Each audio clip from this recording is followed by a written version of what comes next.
ഖബറിന്റെ ഉള്ളിൽ അനുഭവിക്കുന്ന അദാബുകളിൽപ്പെട്ടതാണ് ചെമന്ന ഒരു ചുവപ്പ് നിറമുള്ള പുഴ. ആ പുഴയുടെ നടുവിലൊരാൾ നീന്തിക്കളിക്കുന്നുണ്ട്. കളിക്കുകയല്ല, അയാൾക്ക് കരയിലേക്ക് വരണം.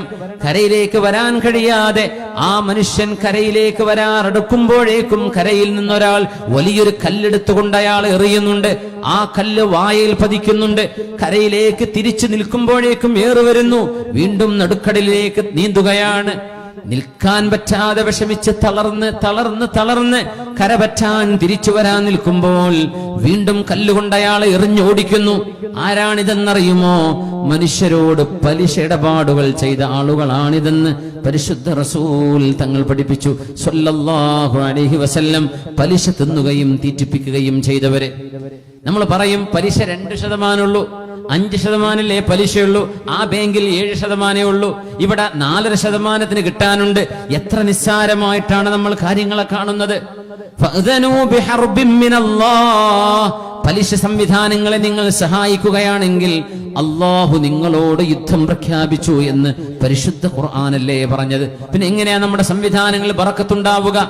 വീട് വെക്കുന്നത് പണയത്തിന്, വാഹനം പണയത്തിന്, കുട്ടികളെ ഹയർ സ്റ്റഡീസിന് പറഞ്ഞേക്കുന്ന പഠനം, അവരുടെ എയർ ടിക്കറ്റ്, എല്ലാം പലിശക്ക്, എല്ലാം അടവിന്. അടവെന്ന് പറഞ്ഞ പലിശയല്ലേ? അടവിന് സാധനം പെണ്ണുങ്ങൾ വാങ്ങിക്കുന്നുണ്ട്. ഫ്രിഡ്ജ് വാങ്ങിക്കുന്നു, വാഷിംഗ് മെഷീന് കുറച്ചു കൊടുത്താൽ മതിയല്ലോ. അതിന്റെ ഒറിജിനൽ പ്രൈസിന്റെ ഏറെയാണ്. 6 മാസത്തിന്റെ അടവ് പറയുമ്പോൾ കുറച്ചേറെ വരും. 1 വർഷം കഴിഞ്ഞ് കൊടുക്കാന്ന് പറഞ്ഞാൽ കുറച്ചേറെ പറയും. ഏതെങ്കിലും ഒരു സാധനം സമയത്തെ ബന്ധപ്പെടുത്തി ഒരു വസ്തുവിന്റെ വിലയെ നമ്മൾ വർദ്ധിപ്പിക്കുകയാണെങ്കിൽ, സാധനം ഇന്ന് തന്നാൽ ഇത്ര, നാളെ തന്നാൽ ഇത്ര വേണം, ഒരു സമയത്തെ ബന്ധപ്പെടുത്തി ആ പ്രൈസിന് നിങ്ങൾ മാറ്റം വരുത്തുകയാണെങ്കിൽ അതുതന്നെയാണ് പലിശ എന്ന് പറയുന്നത്. നമ്മൾ എത്ര നിസ്സാരമായിട്ടാണ് അടവിന്റെ സാധനം, നമ്മുടെ വീടുകളിൽ വർക്ക് ചെയ്യുന്ന മെഷീനുകൾ പലിശയുടേത്. വീടിന്റെ പെയിന്റ് അടിച്ചത് പണയം വെച്ച പൈസ കൊണ്ട്.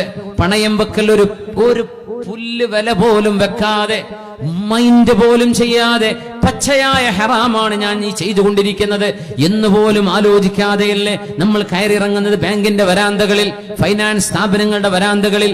ഒരു മനുഷ്യന് പ്രയാസം വന്ന്, എടങ്ങേറും പ്രയാസവും വന്ന്, ഒരു നിലക്കും ഒരു വഴിയും മുമ്പിലില്ലാതെ കുടുങ്ങിപ്പോയ ഒരു മനുഷ്യന് അള്ളാഹുവിനോട് പറയാൻ പറ്റുന്ന ഒരു കാരണമുണ്ടെങ്കിൽ, നിർബന്ധിത സാഹചര്യത്തെ കുറിച്ചല്ല ഞാൻ പറയുന്നത്, വളരെ നിസ്സാരം കൂളായിട്ട് ഹലാലായ ഒരു വഴിയും ആലോചിക്കാതെ അതങ്ങ് പണയം വെച്ചാൽ മതിയല്ലോ, അതങ്ങ് പണയത്തിന് വെച്ചാൽ മതിയല്ലോ എന്ന് കൂളായി പറയുന്ന പലിശ ഏർപ്പാടുകൾ ചെയ്യുന്നതിന് അള്ളാഹു നൽകുന്ന ശിക്ഷയാണ് കരപറ്റാൻ കഴിയാതെ കല്ലുകൊണ്ട് ഏറുകൊണ്ട് നടുക്കയത്തിൽ കഴിയുന്ന എത്രയോ ആളുകൾ ഖിയാമത്ത് നാൾ വരെ ഖബറിന്റെ ലോകത്ത് അനുഭവിക്കുന്ന ശിക്ഷയുണ്ട് പലിശ ഉപയോഗിക്കുന്നവർക്കെന്ന് പരിശുദ്ധ റസൂൽ സ്വല്ലല്ലാഹു അലൈഹി വസല്ലം.